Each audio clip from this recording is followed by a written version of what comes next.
નમસ્કાર, આપ જોઈ રહ્યા છો નેશન પ્લસ ન્યૂઝ. હું છું આપની સાથે હેતલ ભગત. સુરેન્દ્રનગર વઢવાણ રોડ પર નવનિર્મિત ધી સુરેન્દ્રનગર ડિસ્ટ્રિક્ટ કોઓપરેટિવ બેંકની બિલ્ડિંગનું ઈ લોકાર્પણ કેન્દ્રીય ગૃહમંત્રી અમિતભાઈ શાહના હસ્તે કરવામાં આવ્યું હતું.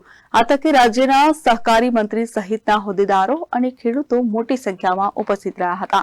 સુરેન્દ્રનગર જિલ્લાની સૌથી મોટી સહકારી ક્ષેત્રની બેંક એટલે કે the Surendranagar district cooperative bank વર્ષોથી શહેરની મધ્યમાં બજાર વિસ્તારમાં કાર્યરત હોવાથી બેંકના ખાતેદારોને ટ્રાફિકની સમસ્યા સહિતની હાલાકી ભોગવવાનો વારો આવી રહ્યો હતો. તેમજ ઓછી જગ્યામાં બેંકની કામગીરી થતી હોવાથી ખાતેદારો સહિત ખેડૂતોને પોતાના કામને લઈ થોડી અસુવિધા પડી રહી હતી. જેને ધ્યાને લઈ સુરેન્દ્રનગર વઢવાણ રોડ પર બેંકના નવા બિલ્ડિંગના નિર્માણનું કામ શરૂ કરવામાં આવ્યું હતું અને અંદાજે 10 કરોડના ખર્ચે બેંકના નવા ભવનનું નિર્માણ થયા બાદ કેન્દ્રીય ગૃહમંત્રી અમિતભાઈ શાહના હસ્તે સુરેન્દ્રનગર ડિસ્ટ્રિક્ટ કોઓપરેટિવ બેંકની નવનિર્મિત બિલ્ડિંગનું ઈ લોકાર્પણ કરવામાં આવ્યું હતું.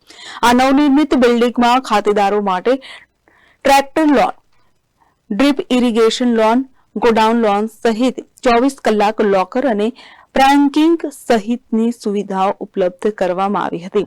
અત્રે ઉલ્લેખનીય છે કે સુરેન્દ્રનગર જિલ્લાની 700થી વધુ સહકારી મંડળીઓ હેઠળ આ ડિસ્ટ્રિક્ટ કોઓપરેટિવ બેંકમાં અંદાજે 60,000થી વધુ ખેડૂતો જોડાયેલ છે અને વર્ષોથી બેંકની સેવાનો લાભ લઈ રહ્યા છે.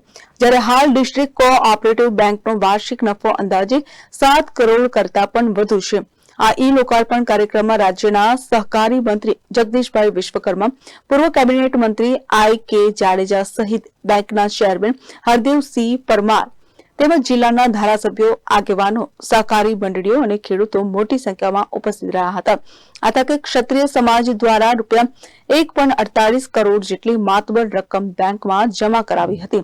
તેમજ ઉપસ્થિત આગેવાનોએ ખોટ કરતી ડિસ્ટ્રિક્ટ બેંકને આજે નફો કરતી બેંક કરવા બદલ જિલ્લા સહકારી બેંકના પ્રમુખ હરદેવસિંહ પરમારનું વિશેષ સન્માન કરવામાં આવ્યું હતું.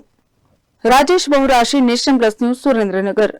સમાચારોનો સતત અપડેટ મેળવવા માટે અમારી નેશન પ્લસ ન્યૂઝની યુટ્યુબ ચેનલને સબસ્ક્રાઇબ કરો, બેલ આઇકન દબાવો અને ફોલો કરો ફેસબુક, ઇન્સ્ટાગ્રામ અને ટ્વિટર પર.